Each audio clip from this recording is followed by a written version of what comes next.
आमची आमची तातडीने जे आमची तलाठी मंडळ अधिकारी आहेत ते आता कळवा हॉस्पिटलला आहेत. कळवा हॉस्पिटलला एकूण 13 लोक आहेत तिकडे. त्यातले 3 लोक डेथ आहेत, त्यांची मृत्यू झालेले आहेत. ते आम्ही सिव्हिल हॉस्पिटल आता शिफ्ट केलेलं आहे तिकडे. त्यानंतर उर्वरित जे लोक आहेत म्हणजे त्यांचे उपचार चालू आहेत ते कळवा हॉस्पिटलला उपचार घेत आहेत. त्याचे आमचे स्वतः तहसीलदार पण तिकडे आहेत, जिल्हा प्रशासन तिकडे आहे. आता काही लोकांना आम्ही सिव्हिलला शिफ्ट केलं त्या साईडला. 2 हॉस्पिटल आहेत, एक कळवा हॉस्पिटल आहे आणि एक सिव्हिल हॉस्पिटल आहे. तर मग आपण त्या साईडला देखील शिफ्ट केलेलं आहे. तिकडे पण आता तलाठी आमचा जे आहे ते पंचनामा वगैरे, त्यांचे नातेवाईक कोण आहेत, त्यांचं नाव काय आहे, हे सगळं करण्याचं काम चालू आहे. जखमींचा आकडा नेमका किती आहे या संदर्भात? आतापर्यंत माझ्याकडे जी इन्फॉर्मेशन आहे, जे आता सिव्हिल हॉस्पिटलला आता आणि बरोबर आहे, बोलू दे ना. कळवा हॉस्पिटलला जे आता आलेले आहे ते कळवा हॉस्पिटलला टोटल 13 लोक आहेत. त्या 13 लोकांमध्ये 3 मयत आहेत आणि बाकीचे लोक जे आहेत ते उपचार घेत आहेत. त्यातला काही आता आकडा जो आहे तो आता थोड्या वेळ अजून कन्फर्म होईल, कारण की तिकडे आमची लोक आहेत, SDO आहेत, तहसीलदार आहेत तिकडे, माझं पूर्ण जिल्हा प्रशासनाची पूर्ण टीम तिकडे आहे. फक्त आम्हाला तेच बघायचं की अजून कोणी कॅज्युअलिटी आहेत का, ते आता आम्ही पटकन शिफ्ट करतो. एकूण आकडा हा 13च्या वरती गेलेला आहे सर. नाही, आता तरी आम्ही 13 वरतीच आतापर्यंत माझ्याकडे इन्फॉर्मेशन 13ची आहे. 13 मधले 4 जे आहेत ते मयत झालेले आहेत आणि उर्वरित लोकांवरती उपचार चालू आहेत.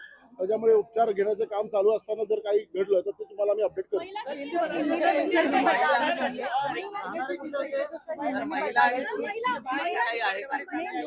घटना में ट्रेन से गिरे हैं, कितने लोगों पे फिलहाल ट्रीटमेंट शुरू है और उनको कहाँ लेके एक फक्त शेवटचं महिला मराठीत ना घेतो सर, महिला आणि पुरुष याचं प्रमाण काही कळालं कळेल, थोड्या वेळी कळेल. आता कसं पहिले त्यांना प्रायोरिटीने त्यांना उपचार करणं हा महत्वाचा आहे.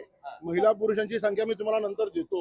पहिले मला त्यांना जी काय कॅज्युअलिटी झाली, जे काय दुखापत झाली, त्यांना पहिले मला शिफ्ट करू द्या.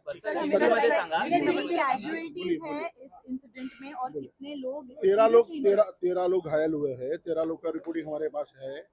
13 लोग से जो कलवा जो हॉस्पिटल है वहाँ पे 13 लोगों को शिफ्ट किया गया है. उसमें से 4 मयत है, बाकी का उपचार चालू है वहाँ पे. दिनेश जी, जिस तरीके से घटना घटी उसके बाद में बताया जा रहा है कि लोग जो है अनेक प्रवास कर रहे हैं, कसारा करजत खोखोली से, उनको लोकल में जगह न मिलने की वजह से लटक के लोग जो है प्रवास करते. कहीं ना कहीं इस पे सरकार और केंद्र सरकार को ध्यान देने की जरूरत है.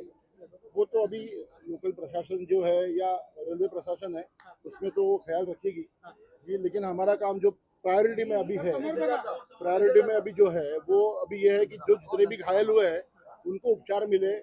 उनके जो नातलग जो उनके रिलेटिव्स जो है उनको हम खबर कर सके. सर, ये घटना किस तरह से हुई, आप तक क्या इन्फॉर्मेशन आई है, हादसा हुआ क्या था? हादसा जो हुआ था वो आपको रेलवे प्रशासन ही बता पाएगा, क्योंकि जब हादसा हुआ तभी यहाँ पे रेलवे प्रशासन की पुलिस थे या रेलवे प्रशासन था, तो वो बता पाएंगे. हम जो सिविल में चालू है या जो कैजुअलिटीज हुई है, जो उनके उपचार चालू है, वो बता पाएंगे. हादसा जो हुआ है अब रेलवे प्रशासन से पूछिए. किस तरीके से मुआवजा दिया जाएगा मृतकों को, किस तरीके से मुआवजा राज्य सरकार? वो अभी पहले तो उनको उपचार तो होने दीजिए, उनके ऊपर हो जाएगा. उपचार तो होने दीजिए उनके ऊपर. सर आपलं नाव